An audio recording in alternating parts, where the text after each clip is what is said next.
지난주에 우리가 안진뱅이가 고침을 받는 사건을 살펴보았습니다. 누군가의 도움을 받아야만 성전 민문에 올 수 있었던 사람, 평생에 한 번도 걸어볼 수 없었던 그런 사람이 누구를 만나느냐에 따라서 전혀 다른 인생으로 변하는 일들을 보았습니다. 제가 말씀을 준비하면서 이런 생각을 했습니다. 사람이 세상을 살아갈 때 어떤 사람을 만나느냐에 따라서 그 사람의 인생이 바뀝니다. 그것은 분명합니다. 근데 과연 우리가 만나는 사람들의 종류가 누가 있을까? 몇 가지로 나눠보니까 이런 게 있더라고요. 예를 들어서 첫 번째는 어떤 부모님을 만나느냐. 어떤 부모님을 만나느냐에 따라서 그 부모님의 영향이 그대로 우리에게 주어지기 때문에 그분들의 열정과 사랑에 따라서 우리의 삶에 많은 영향을 받게 됩니다. 두 번째 부류는 여러분들이 학교를 다니면서 어떤 선생님을 만나느냐. 그 선생님의 인격과 가르침이 우리의 삶의 지표를 만들고 우리의 살아가는 삶에서 비전도 주고 꿈도 주고, 하지만 또 어떨 때는 좌절과 절망을 주기도 하는 존재가 또 선생님이기도 하기 때문에 내가 어떤 선생님을 만나냐에 따라서 내 삶의 방향을 많이 바뀌게 된다는 것을 생각하게 됩니다. 세 번째 부류는 어떤 친구를 만나느냐. 왜냐하면 우리는 태어나면서부터 죽을 때까지 늘 새로운 환경 안에서 늘 새로운 친구를 만납니다.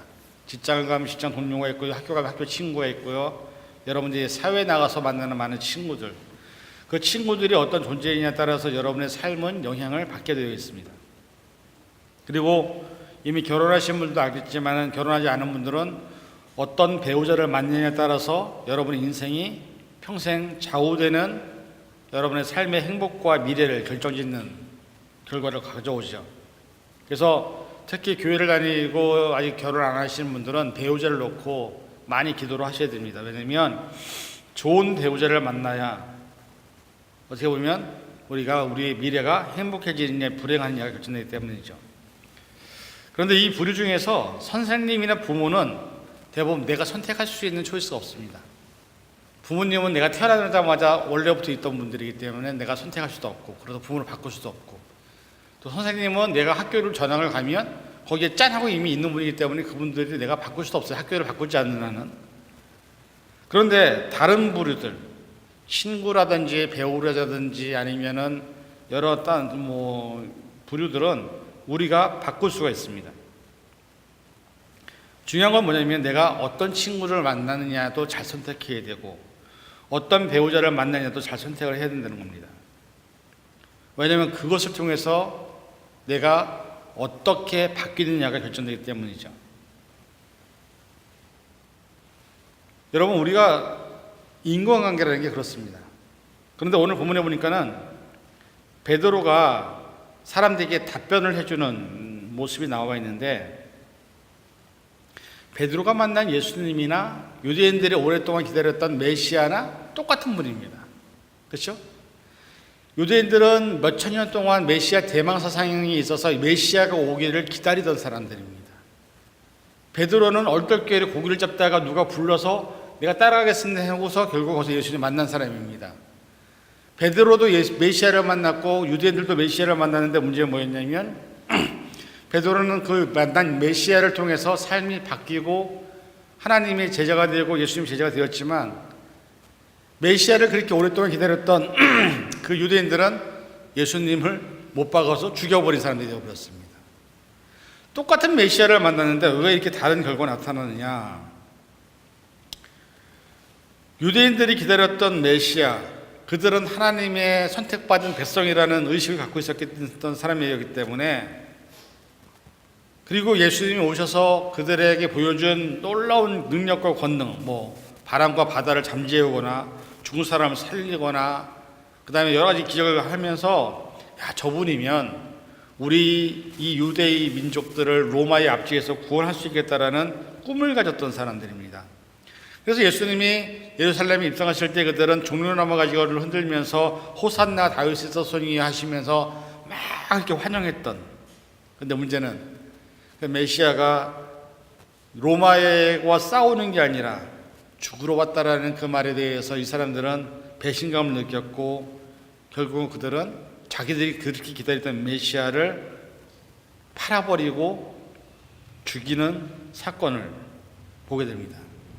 얼마나 바보 같은 짓입니다. 몇천 년을 기다려온 메시아를 결국은 죽였습니다. 하나님은 사람들이 하는 그 바보 같은 짓을 묵살하듯 예수 그리스도를 3일 만에 무덤에서 죽음에서 부활시키셨습니다. 그리고 다시 그분을 승천시키시면서 하나님의 심판이 오게 될 것을 사람들에게 말씀합니다. 베드로는 그런 부활의 주를 만난 사람입니다. 베드로가 옛날에는 어부였고 성질이 욱하고 하지만 예수님을 주인으로 바꾸었을 때, 만났을 때 그는 자기가 도저히 할 수 없는 일을 하는 사람이 된 것입니다. 그것이 지난주에 살펴본 안진뱅이를 일으키는 사건이었습니다. 베드로가 그것을 일으켰을 때 사람들이 주목했던 것은 베드로였습니다. 당신은 도대체 누구십니까? 당신은 얼마나 대단한 분입니까? 라고 얘기했지만 베드로가 답답한 것은 뭐냐면 이 일을 하게 하신 분은 내가 아니라 내 안에 살아계신 예수 그리스도의 이름이 이 일을 하게 했다라고 얘기를 하고 있는 겁니다. 여러분도 예수 그리스도를 만나신 분들입니다. 그래서 교회에 나와 있는 거고 예수님을 믿고 있는 겁니다. 그런데 여러분들에게 한번 스스로의 질문을 던져보시기 바랍니다. 베드로처럼 내 안에 지금 예수 그리스도가 살아있는가?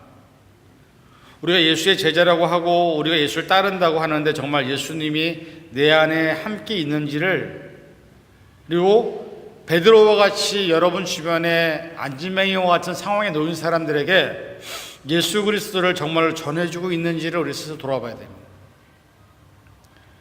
여러분, 우리는 삶을 살면서 이게 좀 컨퓨즈 되는 것 같아요. 특히 요즘에 근래에 일어난 일들, 여러분의 부모님들의 건강 문제라든지 여러분의 삶의 문제라든지 보면 예수를 믿는 우리들이 안에서도 우리는 뭘 의지하냐면 자꾸 의사들의 의견과 소견을 자꾸 의지를 합니다. 병원을 의지하고, 물론 그 사람들은 의학적으로 대단하고 연구를 많이 한 사람이기 때문에 몸이 아프면 그분들을 의지하는 것은 당연한 일이지만 베드로가 얘기한 건 뭐냐면 이 일을 하시는 분은 내가 아니라 예수 그리스도라는 겁니다. 그러면 내 안에 예수 그리스도가 있다고 한다면 여러분들이 예수 그리스도의 이름으로 여러분 주변에 있는 아픈 분들에게 그것을 전달해 줬을 때 그분들은 나는 역사가 일어나야 된다는 거죠. 왜? 그 예수님이 그때만 계신 분 예수님이 아니라 지금도 살아계셔서 역사하시는 분이라면 우리는 그 일들을 할 수 있어야 된다는 거죠. 근데 우리들도 역시 의사나 병원에 있는 세상적인 기준에 의지를 하고 있기 때문에 내 안에 예수가 있는지 없는지 모르겠지만 그럼에도 불구하고 예수 그리스도를 전해주지 않고 문제를 해결하려고 하지 않는 우리들의 모습이 있다는 겁니다. 베드로가 했다면 여러분도 할 수 있습니다. 믿으십니까? 베드로가 했는데 여러분은 왜 못하십니까? 여러분도 예수 그리스도의 이름으로 얼마든지 안진뱅이를 일으킬 수도 있고 눈먼 자도 병 낫게 할 수 있습니다. 근데 문제는 여러분들이 지난번에 제가 말씀드린 것처럼요, 베드로가 내게 있는 것으로 내게 주더니 뭐라고 얘기했습니까? 나사렛 예수 그리스도의 이름으로 일어나 걸으라 하고 손을 내밀었잖아요. 베드로가 이 손을 내밀 때까지는 그 속에서 수없이 많은 갈등이 있었을 겁니다. 내가 손 내밀었는데 안 일어나면 어떻게 되지? 내가 손 내밀었는데 이 사람이 나 거절하면 어떻게 할까? 안 그렇겠습니까? 그냥 구걸하고 평생 동안 한 번도 걸어보지 못한 사람에게 내가 예수 그리스도의 이름으로 일어나 걸으라고 선포를 했는데 이 사람이 손을 내밀 때 베드로의 마음이 그냥 자신 있게 내민 게 아니라 저는 인간적으로 되게 많은 갈등을 고민했을 것 같습니다.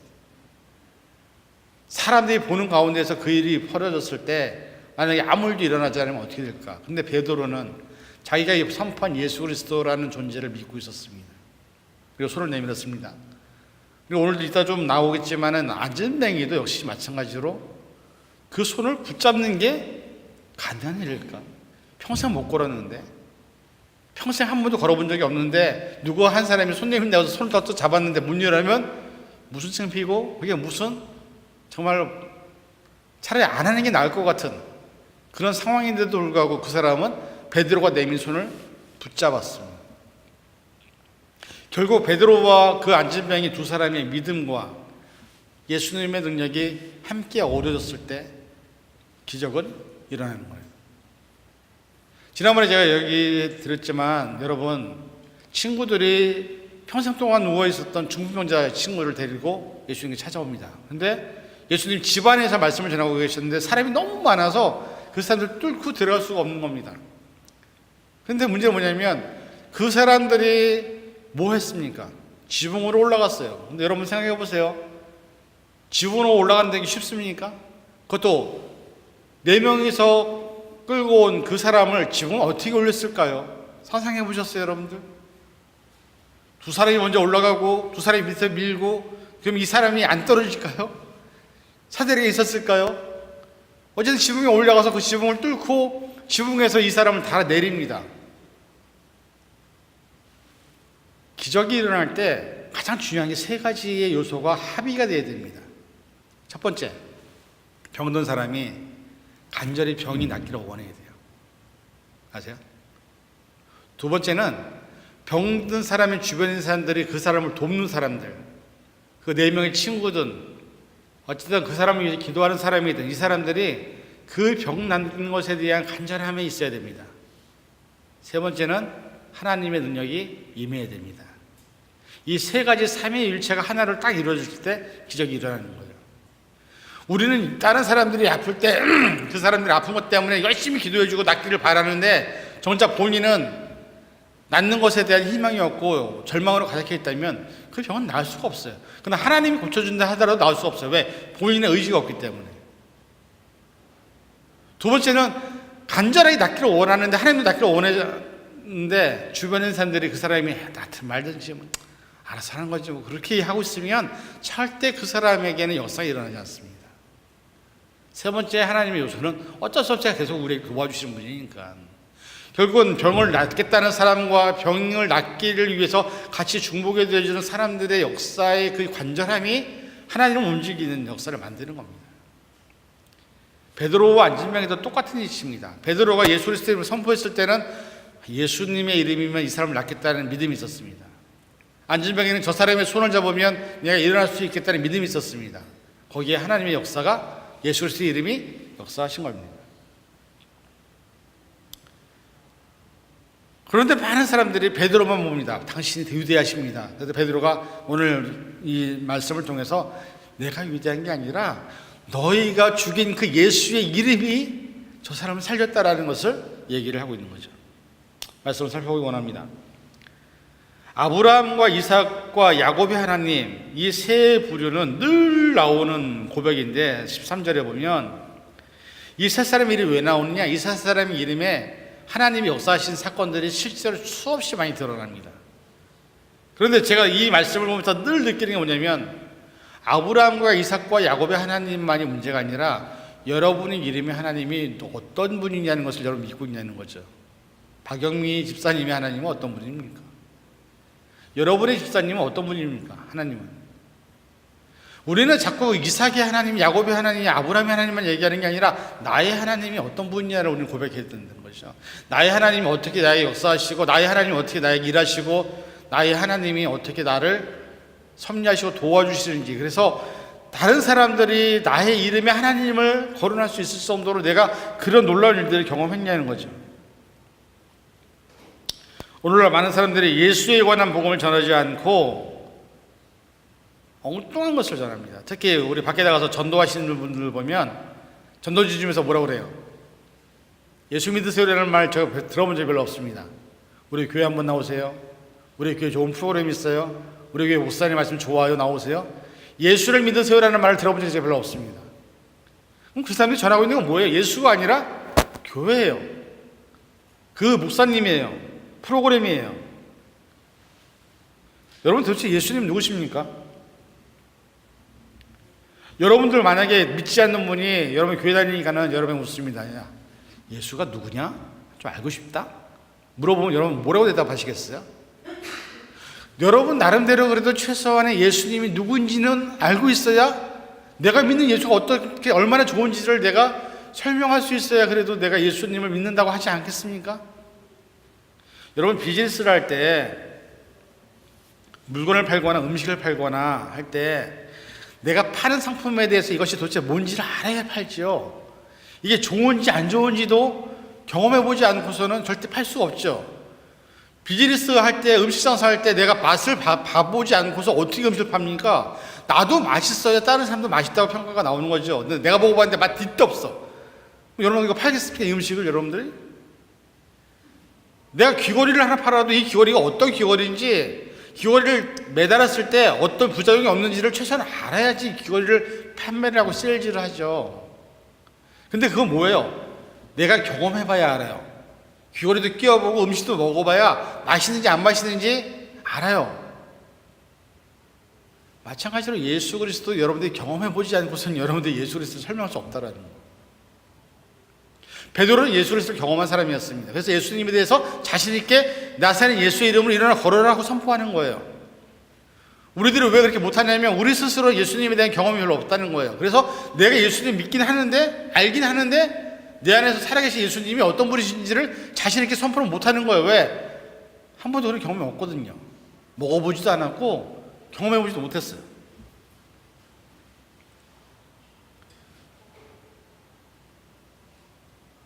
결국 우리는 예수님과 관계를 맺고 있는 것 같지만,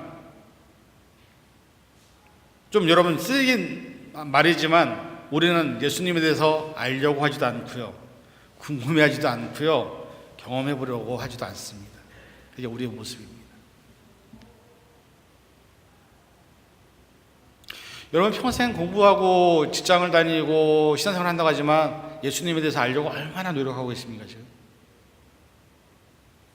예수님에 대해서 얼마나 궁금해하십니까?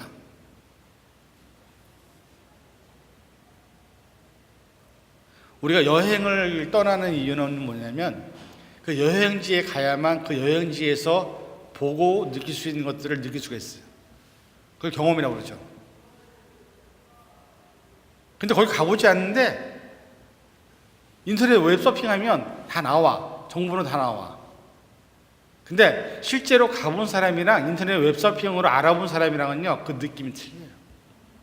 가본 사람은 거기가 정말 좋다고 한번 너도 가보라고 얘기할 수 있지만 인터넷 웹서핑으로 한 사람들은 아마 그럴걸요. 예수님 누구야? 네이버 아줌마한테 물어봐. 그렇게 얘기할 줄 몰라요. 왜? 예수님 치면 다 나오잖아. 내가 경험한 예수가 아니라 그냥 오픈되어 있는 레귤러리한 정보를 주는 것으로 여러분들이 예수님을 전할 수 있다고 생각하십니까? 아니야, 못 전해요. 그렇기 때문에 우리 안에도 예수 그리스도에 대한 능력이 나타나지 않는 겁니다. 이러한 모습에서 내가 예수가 내 안에 계시다는 것을 어떻게 여러분은 풀어보시겠습니까? 여러분들이 교회는 오래 다녔는지 모르겠고 신앙생활을 오래 했는지 모르겠고 예배생활이나 희생이나 수고했는지 모르겠지만 예수의 이름의 능력이 내게 나타나지 않는 것은 내가 예수 그리스도를 먹어보지 않고 경험해보지 않고 예수 그리스도와 함께 생활해보지 않았기 때문에 우리는 예수 그리스도의 이름을 자신 있게 내 옆에 아픈 사람이 있음에도 불구하고 그 사람이 못 전해주는 거예요.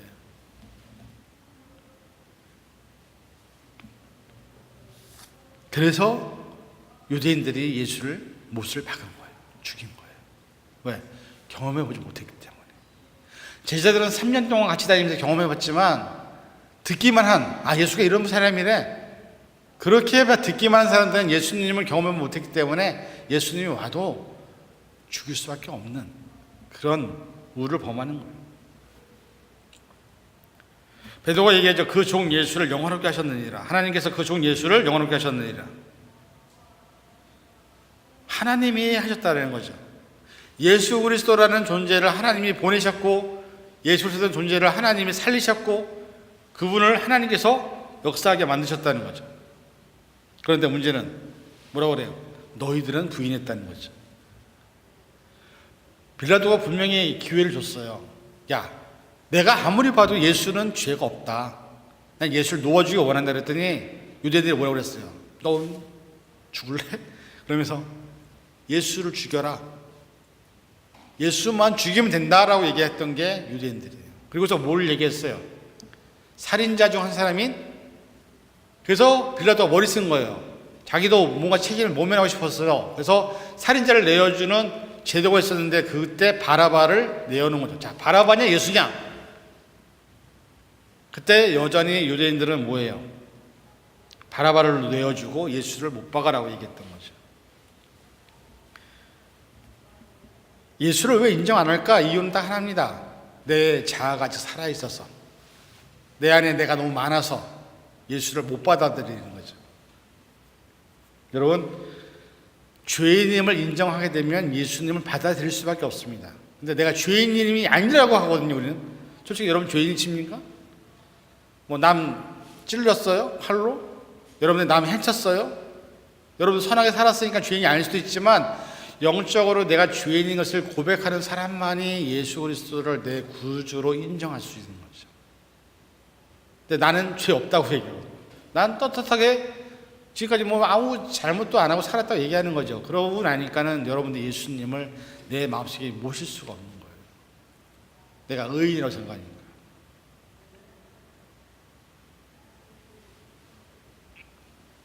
베드로는 계속 얘기합니다. 그분은 거룩하고 의로우신 분이었다. 14절에 보니까는. 여러분들 우리가 예수님의 속성을 깨달아야 됩니다. 그래야 예수님을 인정하게 됩니다. 그래야 예수님이 어떤 일을 하시는지를 보게 되는 거죠. 자, 여러분, 사람이 만약에 몸이 아프잖아요. 그러면 아픈 현상이 몸의 각 부분마다 다르게 나타나요. 그렇죠? 자, 눈이 아프거나 귀가 아프면 어디를 찾아갑니까? 예? 귀가 아프거나 눈이 아프면 어디 찾아가요? 안 찾아가요? 이게 대답을 이렇게 못하니? 안과를 찾아가든 이비인후과를 찾아가든 찾아가겠죠. 그렇죠? 내과에 관련된 거의 어떤 문제는 내과를 찾아갈 거고 수술을 요구하는 경우는 근데 병원들이 그렇게 분야가 다 틀려요. 근데 구원의 문제는 영적인 문제는 누굴 찾아갈 겁니까? 병원이 없어요. 구원의 문제는 영혼의 문제는 예수를 찾아가야 되는 거예요. 근데 우리는 영혼의 문제나 구원의 문제도 세상적인 사람들과 어떤 성이나 어떤 다른 종교를 찾아가서 그걸 해결하려고 한다는 거죠. 베드로가 뭐라고 말하냐면 생명의 주라고 얘기해요. 예수 그리스도가 생명의 주다. 생명의 근원이다. 구원의 원천이다라고 얘기합니다. 베드로가 이 사람들에게 대답을 하면서 강조하는 건 뭐냐면 예수님이 누구냐를 자꾸 물어보는 거예요. 예수님이 어떤 분이냐를 얘기하는 거예요. 왜냐하면 예수님이 어떤 분야에 고백하냐에 따라서 내가 예수를 믿는 방법도 천차만별로 달라지게 됩니다. 자, 여러분에게 있어서 예수님은 누구십니까? 찬송가에 보면 그러는 게 있어요. 예수님은 누구신가? 근데 예수님은 누구십니까? 이 단순한 거에 대해서 여러분들이 다르게 생각할 수가 있어요. 간혹 가다가 요즘에 우리가 흔히 세상적으로 예수를 4대 성인으로 인정하는 경우도 있어요. 부처, 마호멧, 그 다음에 예수, 그 다음에 이렇게 해서 4대 성인으로 인정하는 형태들이 있는데 만약에 4대 성인으로 인정하잖아요. 그러면 뭘 인정하느냐면 예수는 똑같은 인간으로서 죽는다라는 걸 인정하는 거예요. 예수의 부활이나 예수의 영원한 생명은 없다라는 것을 인정하는 거예요. 예수가 어떻게 4대 성인입니까? 다른 사람들 다 죽었지만 예수님은 도로 살아나셨는데 그걸 똑같이 본다는 것 자체가 잘못된 거죠. 예수님을 신약시대에 살던 인물로만 인정한다면 여러분들은 어떻게 되는 거냐면 예수님의 부활도 인정하지 않는 거고 예수님이 태초부터 세상을 만드실 때 계셨다는 것도 인정 안 하는 거고 예수님이 다시 심판을 오신다는 것도 인정을 안 하는 겁니다. 예수님이 우리가 삶을 살아가는데 그래 정말로 도덕적으로 완전하고 참 본이 되시는 분이시라고 인정을 한다면 죄송하지만 그런 분들은 구원을 못 받습니다. 하나님 나라에 들어갈 수도 없습니다. 그냥 도덕적인 교사로 예수를 인정하는 거죠. 결국 예수님을 내가 어떤 존재로 인정하냐에 따라서 내 신앙과 삶의 영역의 부분들이 달라지게 된다는 거죠. 그런데 예수님이 생명의 근원이라고 인정하는 사람들에게는 안진뱅이에 일어나는 놀라운 역사가 나타난다는 거죠. 여러분들 예수를 누구로 인정할 거냐는 거예요. 신약시대에 살던 그냥 역사적인 인물 한 사람? 아니면 하나님과 동등한 삼위일체의 존재? 아니면 그냥 4대 성인 중에 하나? 이런 식으로 인정하는 것에 따라서 여러분들은 예수 그리스도가 여러분에서 능력이 나타나기도 하지만 전혀 하나도 안 나타나는 그냥 교인으로 살아갈 수밖에 없다는 거죠. 여러분들 예수를 누구로 인정하십니까? 나의 구원자로, 나의 생명의 근원으로 예수뿐이라고 고백할 수 있는 믿음이 없으면 우리는 예수 그리스도를 통해서 우리에게는 절대 능력이 나타나지 않는 거예요. 우리는 우리의 신앙을 돌아봐야 될 필요가 있다는 거예요. 그 예수를 하나님이 살리셨다고 얘기했잖아요. 너희가 예수를 죽인 죄인들이고 너희는 살인자들이라고 얘기하는 거예요. 그런데 유대인들은 그런 것들을 깨닫지 못했었어요. 근데 베드로가 대놓고 얘기하는 거예요. 그분은 구약에서부터 예언으로 태어나신 분이고 다윗의 혈통에서 나셨고 그런 것들을 계속해서 얘기를 하고 있는 거죠. 그리고 베드로가 뭘 얘기하냐면 이 일들은 우리가 증인이다. 우리 제자들이 그분이 살아나신 것을 보았다. 그분이 부활하신 것을 보았다. 그리고 그분이 지금도 우리와 함께 계신다. 그리고 가장 중요한 게 뭡니까? 16절 말씀. 그 이름을 믿음으로 예수로 말미암아 난 믿음이 모든 역사를 만든다는 거죠.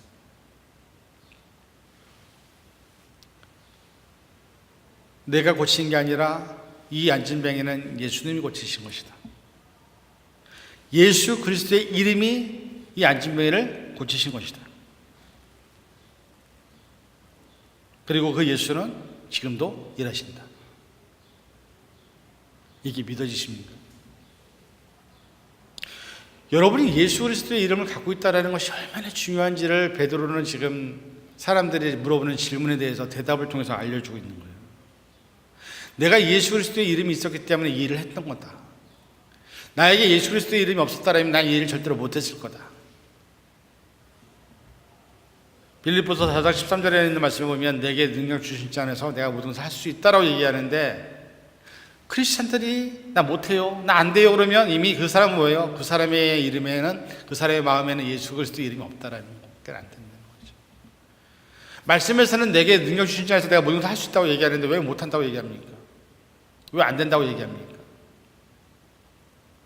말씀과 위배되는 삶을 사는 것 자체가 이미 잘못된 거죠. 말씀이 이렇게 살아야 된다고 하면 이렇게 살아야 되는 거죠. 근데 우리는 거기 안에서 자꾸 내가 좀 더 내 편에 좋은 것을 선택하는 거죠. 여러분, 믿음이라는 것은 다른 게 아니라 정말로 이 말씀이 살아있다는 것을 믿기 때문에 이 말씀대로 살아보는 겁니다. 내가 손해를 보더라도 내가 당장 아무것도 없어도 말씀대로 살아보는 거예요. 그게 믿음입니다. 여러분들, 우리가 한 가지 생각할 것은 안진뱅이도 믿음이 있었다는 거예요. 베드로도 믿음이 있었어요. 그 두 개의 믿음이 합쳐졌기 때문에 안진뱅이의 믿음이 있었다는 걸 어떻게 증명하냐면 안진뱅이가 생각해보세요. 여러분들 평생토록 40년 동안 한 번도 일어나지 못했던 사람이 있는데 여러분들이 베드로를 통해서 일어났어요. 그러면 여러분들 제일 먼저 알리고 싶은 사람이 누굽니까? 누구겠어요? 내가 걷게 됐는데 누구한테 제일 먼저 가야 돼요? 그래도 최소한 내 가족들, 내 부모님들에게 가서 알려야 되는 거 아니에요? 나 나았다고? 걷게 됐다고? 근데 이 사람은 제일 먼저 한 게 뭐였냐면 하나님을 찬미하고 베드로와 요한을 따라서 성전을 들어가서 예배를 드렸어요. 이 사람도 믿음이 있었던 사람이에요. 여러분들, 우리가 모든 것을 할 때 가장 중요한 건 뭐냐면 내가 제일 먼저 초이스 할 때 어떤 걸 먼저 선택하느냐, 우선순위를 어디에 두느냐. 마태복음 6장 33절에 있는 말씀 뭐예요?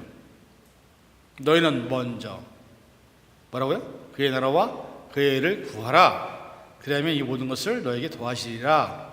먼저라는 우선순위를 하나님께 두느냐, 세상에 두느냐, 나에게 두느냐에 따라서 내 삶이 전혀 달라지게 된다는 거죠. 어떤 친구를 만나느냐, 어떤 배우자를 만나느냐, 어떤 선생을 만나느냐에 따라서 내 인생이 달라지는 것처럼 이 안진뱅이는 베드로를 만나는데 문제는 그 베드로 안에 누가 있었어요? 예수 그리스도가 있었다는 거예요. 그 예수 그리스도의 이름이 이 베드로를 통해서 안진뱅이를 고치고 이 안진뱅이는 그걸 통해서 하나님께 영광을 돌리는 삶을 살았다는 거죠.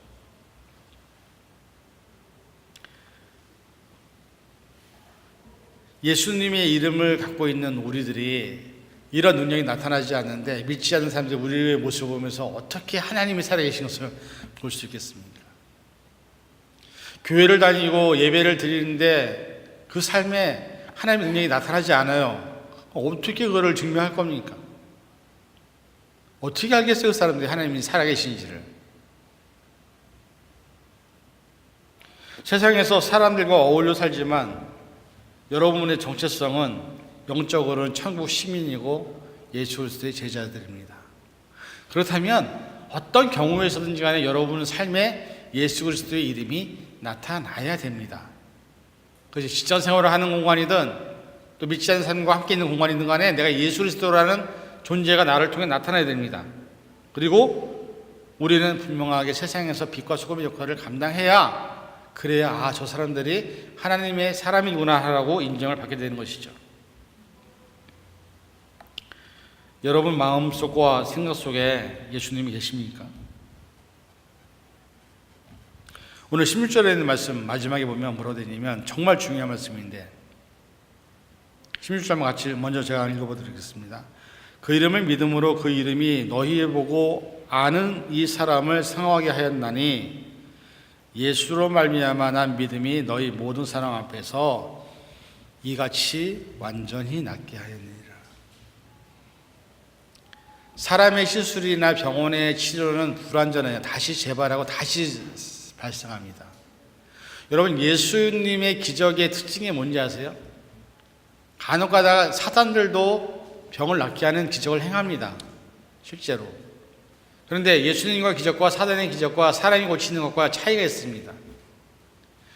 사단이나 병원에서 고치는 것들은요 일시적으로 회복이 될 수 있어요. 낫는 것 같아. 근데 나중에 또다시 재발합니다. 그런데 예수 그리스도의 이름으로 고치는 병은요 절대 재발하지 않습니다.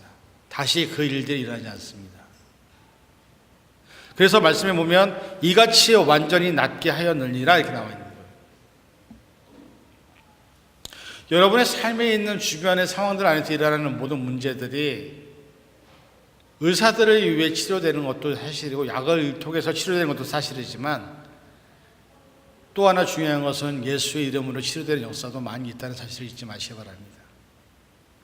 실제로 어떤 사람들이 어저께 저희가 이제 장례식장을 갔다 왔는데 스님마트 동사님이 간증을 하시더라고요. 그분이 원래 교통사고가 한 2번 났었어요. 그래서 원래 이 어깨를 수술을 해야겠는 것 때문에 보험회사는 계속해서 컨택을 하고 있었어요. 그래서 원래 이번 여름 때 수술하러 한국에 가시게 해야 되는데 문제는 뭐냐면 보험회사에서 프로브가 안 난 거예요. 이게 결정이 안 난 거예요. 이게 수술을 해야 된다라는 결정이 안 나서. 근데 한 2달 전인가 연락이 왔대 보험회사에서 못 도와주겠다고 결정이. 그러니까 수술을 못 해주겠다는 거죠. 그냥 아픈 대로 살아라. 교통사고 후유증 나은 대로 살아라. 근데 그분이 원래 지휘를 하던 분이어서 지휘할 때 팔이 이렇게 올라갔다 내려갔다 하잖아요.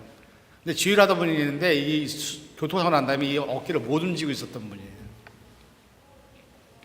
보험회사에서 딱 연락이 온 거예요. 못 도와주겠다. 수술하지 못한다.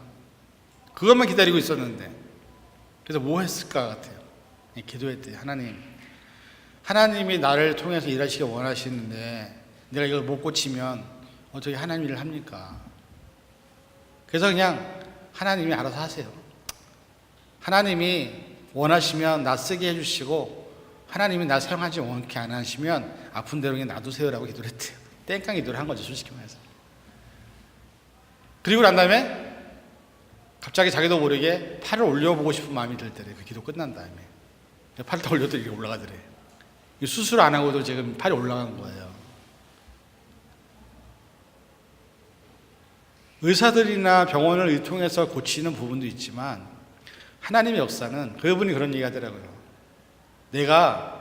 하나님이 내게 아직 필요하신 것 같다고. 그래서 수술을 해서 원래는 이 어깨가 올라가게끔 이 근육을 다 찢고 이걸 올리는 수술을 원래 하려고 했었는데 자기가 지금 이렇게 올른, 그래서 하나님이 일하신다. 그분도 나름대로 그런 역사들을 어떤 경험들을 많이 하시더라고요. 예전에 어떤 한 분 같은 경우도 자기가 이제 그분도 약간 이제 하나님께서 이렇게 세밀한 음성을 주시는 부분이 있어서 어떤 분이 도움을 청했대요. 영주권 스폰서 때문에 이제. 그래서 이민국에서 온 편지를 보니까는 되게 시리어스가 안 좋은 상황이더래요. 근데 그분 마음에는 이분이 다른 프로세스를 안 하고 일단 기다리기를 원하신다는 마음을 주시더래요. 그래서 그분한테 부탁했대. 다른 프로세스 일단 진행하지 마시고, 근데 그 날짜가요, 영주권 그 날짜가 내일 모레까지 이제 끝나는 날짜. 이틀밖에 안 남았는데 얼마나 불안하겠어. 이틀 안에 뭔가 다른 프로세스를 진행해 연결이 되는데 그분 마음에는 그냥 가만히 있는 게 하나님이 일하실 것 같다는 마음이 들어서, 그래서 그분이 그 전도사님 말만 믿고 그냥 기다렸대요. 다른 프로세스 안 하고. 근데 얼마나 불안하겠어요. 내일 모레면 영주권 그 프로세스가 잘못돼서 이제 안 되는데. 근데 그 다음날 인터뷰도 없이 영주권이 나와버렸대요. 그런 일들이 이 세상에 수도 없이 많이 일어나고 있다는 사실이에요. 아프신 분들이 병원에 가서 병원의 의사를 통해서 간호사를 통해서 고쳐지는 부분도 있지만 실제로 기도에서 낫는 부분도 많이 일어나고, 지금 선교사님들이 일하시고 있는 사역지에서는 놀라운 하나님의 능력이 계속해서 일어나고 있는 건 사실이에요. 자, 그럼 우리의 삶에 왜 그런 일이 일어나지 않을까요? 우리 안에 예수 그리스도가 정말 있느냐? 내가 예수 그리스도의 이름으로 내 주변에 있는 아픈 분들에게 그 이름을 주고 있냐에 따라서 결정될 일인 거예요. 사도행전은 그런 것들을 우리에게 늘 없이 고민하게 하고 도전합니다. 여러분들 주변에 아프신 분들 있으면요, 예수 그리스도의 이름으로 선포하세요. 근데 왜 선포를 못할까요? 내가 아직까지 믿음이 없어서 그래요. 했다가 안 되면 어떡하지? 하나님은 살아계십니다. 그래서 지금도 살아서 역사하시는 그걸 수많은 사람들은 현재 다른 세계에서 제3세계에서 경험하고 있는데 우리들은 이 자리에서 경험 못하고 있는 이유는 내가 예수